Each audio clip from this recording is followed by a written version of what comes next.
بسم اللہ الرحمن الرحیم۔ السلام علیکم، میری قسمت میں خوش آمدید۔ کیا آپ نے کبھی سوچا ہے کہ وہ شہر جس نے آپ صلی اللہ علیہ وسلم کو پتھر مارے، آپ کو بھوکا رکھا، آپ کے ساتھیوں کو شہید کیا، جب وہی شہر آپ کے قدموں میں ہو، 10,000 کا لشکر آپ کے ساتھ ہو، تو آپ کیا کریں گے؟ آج ہم بات کریں گے فتح مکہ کی، جسے اللہ نے صلح حدیبیہ کی اصل فتح کہا۔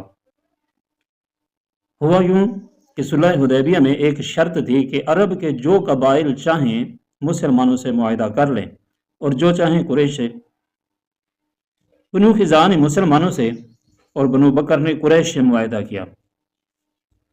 ایک رات بنو بکر نے قریش کی مدد سے بنو خزاع پر حملہ کر دیا اور خانہ کعبہ کے اندر بھی انہیں قتل کیا، اور یہ صلح حدیبیہ کے خلاف شرط تھی، خلاف ورزی تھی۔ جب یہ خبر مدینے پہنچی تو بنو خزاع کا وفد روتا ہوا حضور صلی اللہ علیہ وسلم کی خدمت میں آیا۔ آپ صلی اللہ علیہ وسلم نے فرمایا، فکر نہ کرو، ہم تمہاری ضرور مدد کریں گے۔ آپ نے فیصلہ کیا کہ اب صلح ٹوٹ چکی، اب مکہ کو بتوں سے پاک کرنے کا وقت آ گیا ہے۔ آپ صلی اللہ علیہ وسلم نے 10,000 صحابہ کا لشکر تیار کیا۔ یہ مدینہ کی تاریخ کا سب سے بڑا لشکر تھا، لیکن آپ صلی اللہ علیہ وسلم نے کسی کو نہیں بتایا کہ ہم کہاں جا رہے ہیں، تاکہ قریش کو خبر نہ ہو اور خون خرابہ نہ ہو۔ 10 رمضان المبارک 8 ہجری کو یہ لشکر مدینے سے نکلا روزے کی حالت میں۔ جب یہ لشکر مکہ کے قریب وادی مرزہران میں پہنچا تو رات کا وقت تھا۔ آپ صلی اللہ علیہ وسلم نے حکم دیا کہ ہر صحابی الگ الگ آگ لگائے۔ رات کو قریش کے سردار ابو سفیان پہاڑ پر چڑھ کر دیکھا تو پورا صحرا آگ سے بھرا ہوا تھا۔ وہ ڈر گیا، کہنے لگا، اتنی آگ تو آج تک کبھی نہیں دیکھی، یہ ضرور 20,000 کا لشکر ہے۔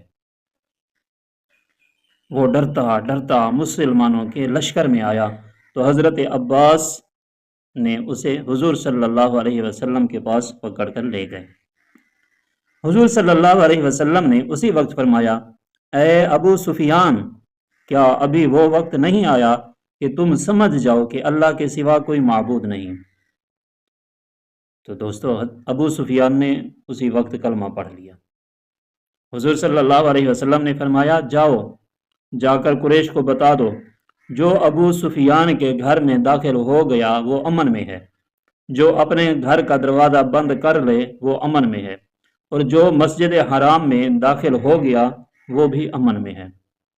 سوچو، وہ شخص جس نے 21 سال تک آپ صلی اللہ علیہ وسلم کے خلاف جنگیں کی، آپ صلی اللہ علیہ وسلم اسے بھی امن دے رہے ہیں۔ اگلی صبح 20 رمضان المبارک کو حضور صلی اللہ علیہ وسلم مکہ میں داخل ہوئے، لیکن کیسے؟ 10,000 تلواروں کے ساتھ فاتح بن کر،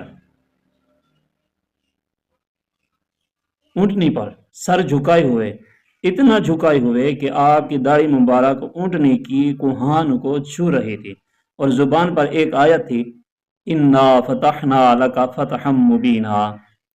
دوستو، کوئی تکبر نہیں، کوئی غرور نہیں، بلکہ عاجزی کے ساتھ آپ صلی اللہ علیہ وسلم سیدھا خانہ کعبہ گئے۔